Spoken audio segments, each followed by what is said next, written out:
Salut tout le monde, c'est Eric pour Québec Sports Betting. On revient avec une vidéo explicative sur des concepts bien importants aujourd'hui. Certaines statistiques de croyances populaires qui vont peut-être changer parfois vos choix. C'est bien important d'y porter une attention. Fait que si ça vous intéresse, ben on s'abonne à la chaîne, on met un like sur la vidéo s'il vous plaît, ça serait bien apprécié si vous voulez que je continue à produire du contenu de cette qualité-là. Fait que, comme d'habitude, on commence avec les résultats de la dernière semaine. Donc aujourd'hui, on est dimanche le 28 février. Hier, samedi le 27, on a eu... ça a super bien été toute la semaine, aller jusqu'à hier en fait. Hier, ça n'a pas été un beau samedi, il y a seulement en UFC, en arts martiaux mix, que ça a super bien été. On est encore au-dessus de 60% de taux de réussite avec 3,46 unités de gagné. Juste ici. Fait qu'année à date, on est encore positif, 11,32 unités de gagné depuis le 1er janvier. Soccer, ça n'a pas bougé comme vous pouvez voir parce qu'il y a tellement de stock présentement que c'est le soccer qui est cop pour moi. Puis il va y coper encore plus parce que les camps d'entraînement de baseball viennent de commencer. Donc on s'enligne vers le printemps, puis on s'enligne vers le baseball aussi. Fait que c'est sûr que le soccer va y coper là-dedans. Donc basketball, ça continue d'être notre force. 7,34 unités de gagné. Arts martiaux mixtes, comme je disais. Hockey, on a eu un très tough samedi, 0 en 3 hier. Malgré tout ça, je suis juste down de 0,65 unités parce qu'on distribue nos unités correctement. Ça nous aide beaucoup pour justement prévenir une journée perdante comme on a eu hier. Fait que c'est ça en gros. Fait qu'on va tomber dans le vif du sujet. À toutes comment je peux expliquer? Les books prennent toujours des croyances populaires pour jouer avec leur ligne. Chaque ligue, chaque sport a ses statistiques qui sont propres à elle. Vous allez le voir, là, c'est plutôt chaque ligue que chaque sport. Vous allez comprendre c'est quoi je veux dire. Je vais vous mettre ça à l'écran. Je commence par la NBA. Un sport qui se prête plus au moneyline que jouer le spread. En tout cas, dans mon cas, je joue plus moneyline que le spread avec la NBA. Ce que je voulais vous montrer, c'est ça ici. On a toujours l'impression que l'équipe qui joue à la maison gagne la plupart du temps. Puis, ils sont à la maison, ils vont gagner. Même s'il n'y a pas de spectateurs présentement, et le monde dit ils perdront pas à la maison. Regardez, depuis le début de l'année, l'équipe à domicile gagne 54,2% du temps.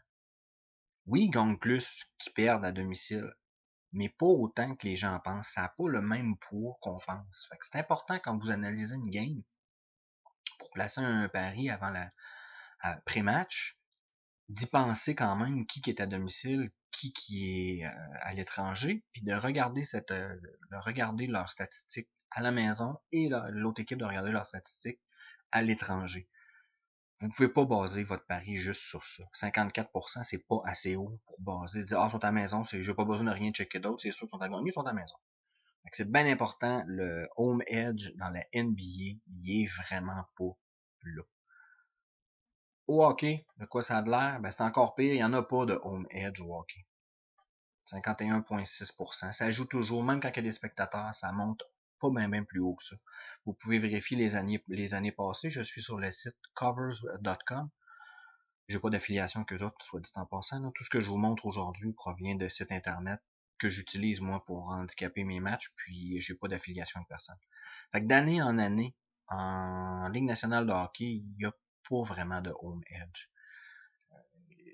Ils gagnent toujours une petite affaire plus parce que faut qu'ils en donnent un peu à leurs spectateurs, mais pas assez pour dire, comme je disais tantôt, sont à domicile, c'est un automatique bet. Fait que c'est toujours important de regarder cette statistique-là.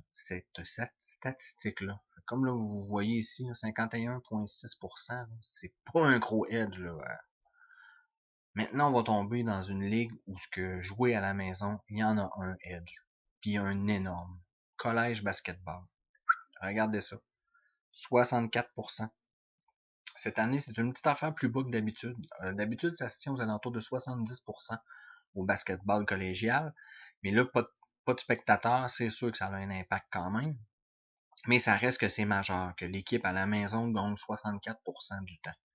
Fait que si vous tombez sur un match qui vous intéresse à placer un pari, puis que vous voulez parier sur l'underdog est à la maison en plus, vous avez cet angle-là qui est de votre côté. Ça ne devient pas nécessairement un pari automatique, mais c'est un angle situationnel qui est en votre faveur. Fait que dans la NCAA basketball, le home edge, il est vraiment, mais vraiment là. Ensuite, on tombe dans les arts martiaux mix. UFC, underdog versus favori. Depuis le 27 avril 2013.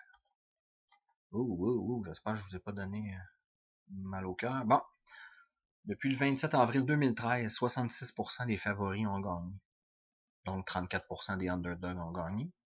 Si vous aviez betté aveuglément sur le favori, vous seriez votre edge serait de moins 1%. Puis si vous auriez betté aveuglément sur l'underdog, vous seriez à moins 2% de perte. Ce que ça veut dire, ça, c'est que c'est pas parce qu'il est favori que c'est de l'argent facile, puis pas parce que c'est underdog que c'est de l'argent facile. C'est un des sports les plus difficiles, que ça m'a pris le plus de temps à me rendre profitable, les sports de combat. Faut vraiment analyser les deux combattants. C'est encore pire en arts martiaux mix. Faut vraiment analyser les styles de combat. T'sais, la boxe, si tu paries sur la boxe, c'est deux boxeurs. Il n'y a pas de coup de pied, il n'y a pas de prise, il n'y a pas de soumission, il n'y a pas de jeu au sol. Tu as juste un aspect du match à handicaper qui est l'offensive, la défensive. Là, faut que tu le fasses de façon différente en arts martiaux mix parce qu'il n'y a pas vraiment de edge, de statistiques qui nous donnent un avantage certain. Oui, 66, c'est beaucoup, mais comme vous voyez, c'est pas assez pour donner un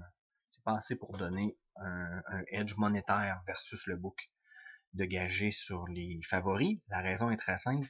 Remarquez, allez voir les cartes qui viennent de passer, puis remarquez ceux qui sont favoris dans les gros combats. C'est quoi les odds? Les odds sont affreuses. Hier, c'était Cyril Gane qui se battait. C'était moins 254, je crois. Moins 254, ça veut dire qu'il faut que tu bettes 254 piastres pour en gagner 100. C'est affreux comme cote. C'est ce qui fait que c'est pas payant, malgré que tu es à 66%, c'est pas payant. Vous avez vu dans mon tableau, j'étais à 61%, c'est parce que je me concentre sur les underdogs. Et les underdogs, à 34%, on tombe négatif. Mais si tu hits les underdogs comme moi, 61%, c'est sûr que tu fais de l'argent. Fait que c'est là-dessus que moi je me concentre, puis c'est là-dessus que mon modèle de statistique UFC travaille, c'est de trouver la valeur parmi les underdogs. C'est le même que je le travaille. Puis à date, ça va bien, fait que on touche du bois. Fait que donc, comme je vous disais, 66% des favoris gagnent, mais c'est pas assez pour placer un bet automatique. Faut vraiment analyser le match, les forces en présence, les qualités, les deux styles, ça se marie comment. Puis après ça, on peut y aller avec notre choix. Si en plus vous avez un stat model comme moi pour la UFC, ben vous avez ce petit avantage-là aussi qui vous permet de trouver des books qui l'échappent un petit peu avec leur cote. Dernière statistique que je vous montre, encore en arts martiaux mix, c'est l'âge des combattants. C'est très important, ça, c'est un angle situationnel qui peut vous aider quand vous êtes dans un match-up où ce que là, vous êtes vraiment plus sûr.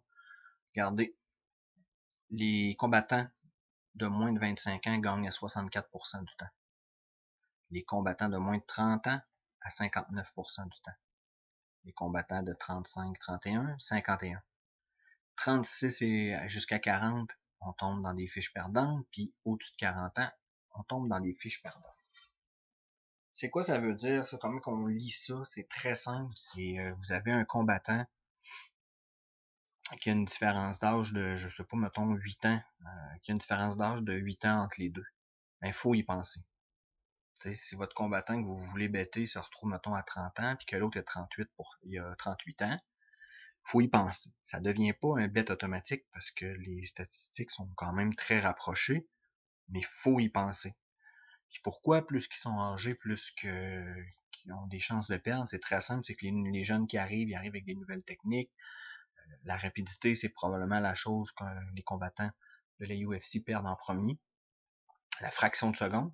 C'est ça qu'ils vont perdre souvent au début. Ils ne perdront pas leur puissance, ça c'est la dernière chose que tu vas perdre, mais il faut y penser quand même à l'âge. Ça ne veut pas dire qu'à partir de maintenant, ah, il est plus jeune, je prends lui. C'est pas ça que je suis en train de dire. Je suis en train de dire que ça, c'est un angle situationnel qu'il faut pas oublier quand on analyse deux combattants dans le but de parier sur l'un des deux.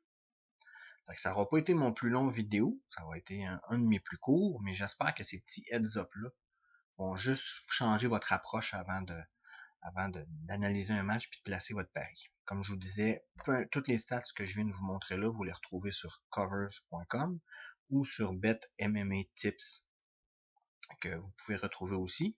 Les statistiques, puis il y en a d'autres aussi. Là. Je vous ai montré les plus importantes, mais il y en a un paquet d'autres qui peuvent vous aider.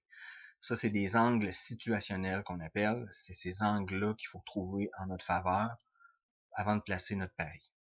Si vous êtes à l'aise avec de jouer tel game, puis que là, en plus de ça, vous vous rendez compte que sont à la maison, au collège basketball, puis ça vous fait un angle de plus qui vient solidifier le choix de votre équipe. Même chose en arts martiaux mix. Vous avez analysé le combat, puis là, ça donne que celui que vous choisissez, il est plus jeune. Bon, ben tant mieux. Ça va être beaucoup plus facile de passer par-dessus le fait que les statistiques de underdog favori sont vraiment pas en faveur du parieur, mais plus en faveur du book. C'est un petit peu pour ça que je vous ai montré ces deux statistiques-là. Fait qu'on s'abonne, on drop un like. Comme d'habitude, je mets mon courriel dans la description. Si vous avez des questions ou un sujet que vous aimeriez que j'aborde ou quoi que ce soit que vous aimeriez que je vous montre, n'hésitez pas à le faire. D'ici à mardi prochain, je vous souhaite une excellente semaine.